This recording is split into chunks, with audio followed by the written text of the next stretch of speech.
Hey there, this is Lesson 5-8, Subtracting Mixed Numbers. Here I have 5 2/3 minus 3 1/3. So first let's talk about what our whole is.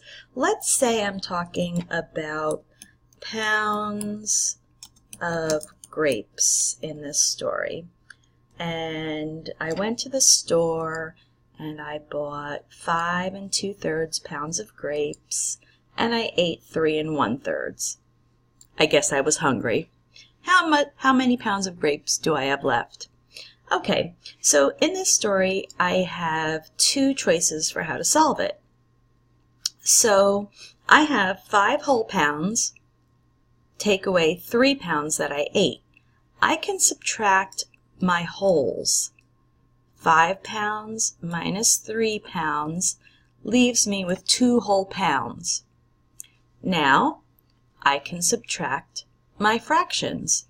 2/3 of a pound minus 1/3 of a pound.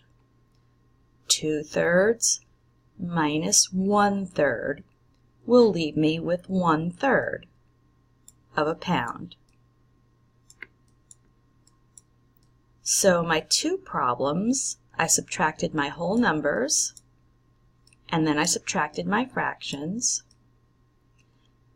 And now I can look and say that I have left 2 whole pounds and 1/3 of a pound of grapes. 2 1/3 pounds of grapes. That's one solution strategy to break the problem into two subtraction problems, where you subtract the whole and where you subtract the fractions. Another way to look at this problem is to replace with equivalent fractions. Let's look closely at that. So I want to replace my mixed numbers with equivalent fractions. Each of my 5 wholes could be equivalent to 3/3. 1 whole would be equivalent to 3/3. I have 5 wholes, so I have 3/3, a second, a third, a fourth, and a fifth. This is my 5 wholes. 3/3 plus 3/3 plus 3/3 plus 3/3. That represents my 5 wholes. And then I have another 2/3 with my 5 wholes.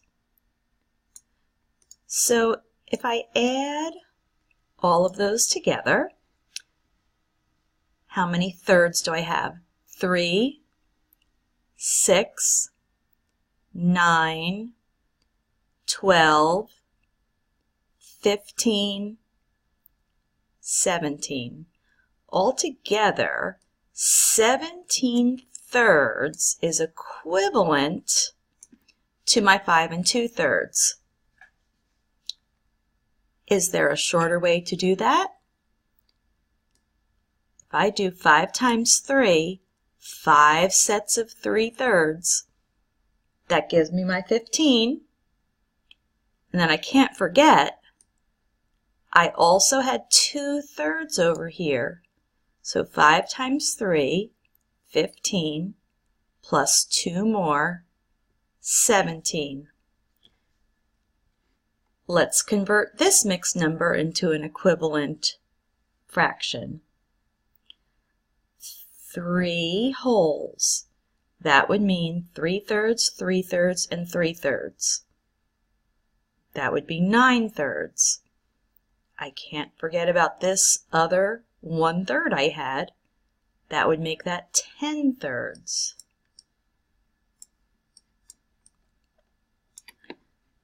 Same way we can solve to find the equivalent fraction that's greater than 1. 3 times 3 is 9, plus this 1 up here is 10. Now I converted my two mixed numbers into fractions greater than 1, and I can subtract 17 thirds minus 10 thirds and get 7 thirds. 7 thirds is a fraction greater than 1. 7 thirds is an acceptable answer. 7 thirds is equivalent to 2 1/3 because how many 3/3 can we get out of this 7 thirds? 3/3, another 3/3. That's where I get my 2 wholes from. And there's 1/3 left over from that. It's equivalent to 2 1/3. 7 thirds or 2 1/3. Those are both acceptable answers to solving this subtraction problem. Now look at this problem, 6 1/12 minus 4 7/12. And in this story I'm talking about inches of yarn. I have 6 1/12 inches of yarn. My sister has 4 7/12 inches of yarn. How much more yarn do I have? For a comparison number story, we're going to subtract. Now, if we break the problem into 2 subtraction problems and you think, great, 6 minus 4, I can do that. But you're going to notice a little problem here. When we go to subtract the fractions, you have 1/12 minus 7/12. That's going to make things tricky. I need some more 12ths. So I can still break it into 2 problems, but first, out of my 6 wholes, I want to take one of those wholes and I want to turn it into 12ths. So I will have 5 12/12. That's what I did with this 6. And I want to give these 12/12 to my fraction, 1/12. So 12/12 plus 1/12. Now I will have 13/12.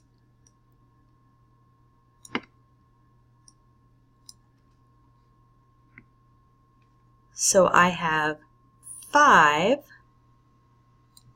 13/12 over here. Subtract 4 7/12. Now I can break this into 2 subtraction problems. 5 whole inches minus 4 inches will leave me with 1 inch. That was subtracting my whole inches. Now let me subtract my fractions. I have 13/12 minus 7/12, and that will leave me with 6/12. 1 6/12 inches of yarn. Sometimes it might be easier for you to just replace the whole mixed number with equivalent fractions. So 6 times 12 gives us 72, plus 1 more 12, 73/12, minus 4 times 12, 48, plus 7 more, 55/12.